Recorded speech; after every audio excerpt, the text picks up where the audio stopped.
Hi guys, this is Bill from Spencer1984.com with part 6 of building the Ghostbusters the video game Ecto-1B. As you can see, I'm just about on the home stretch now. You got the Super Slammer trap in paint, and that's just about finished drying, so I'll be adding the final details to that in the next couple days. The roof rack still isn't attached, but that's what we looked at last time. The bulk of the work from the last few days has been on the body, and that has come out pretty good. I'm generally happy with how this is turning out. So you got the red stripes, custom decals.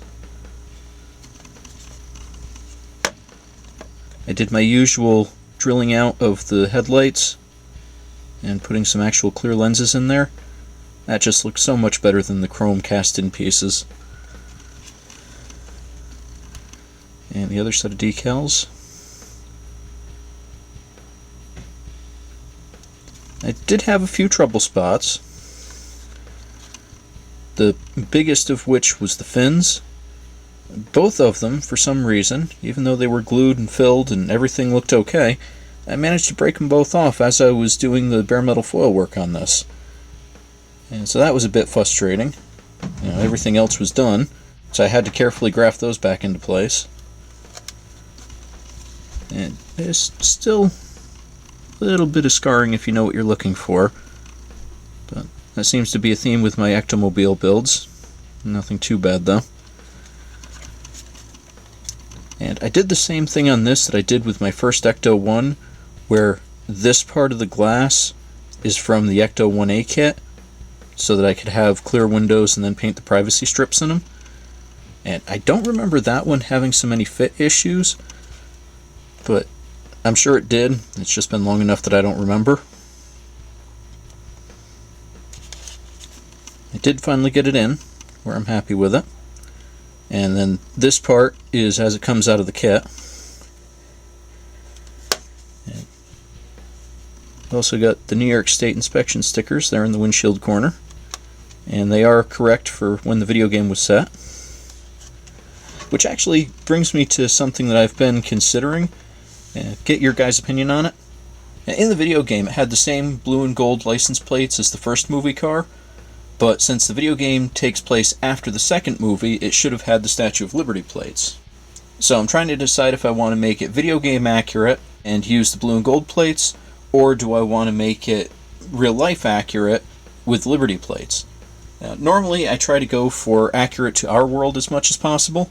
I just haven't decided what I want to do on this one. So if anybody out there has any opinions, let me know.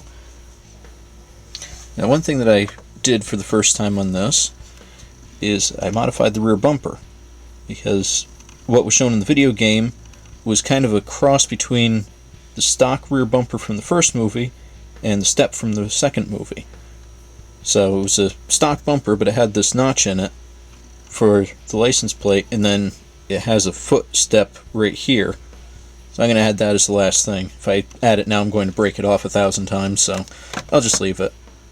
And I also had to do a little interpretation on where the stripes go, because the video game car is drawn taller than the actual, so these stripes are located correctly on the front fender, but by the time they get back to the door handles, they're shown as being significantly below the door locks.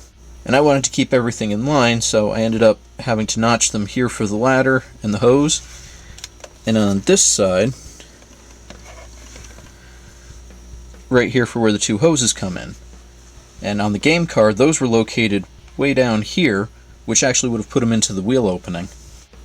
So, like I said, a few interpretations here and there. But for the most part, I think it's getting the job done of looking like the video game car instead of either of the two movie cars. So from here, the next steps are going to be to finish the roof rack, get that fully installed, and then add the last details to the body, like the roof lights, the door handles and locks, paint this plate, the antennas on both corners. But really, at this point, it's a pretty short trip to get it finished. So let me know what you think, both of the car in general, and if you think I ought to go with the blue and gold or the Liberty plates. And I'll be wrapping this up in the next few days, so check back next week to see the progress. Thanks for watching.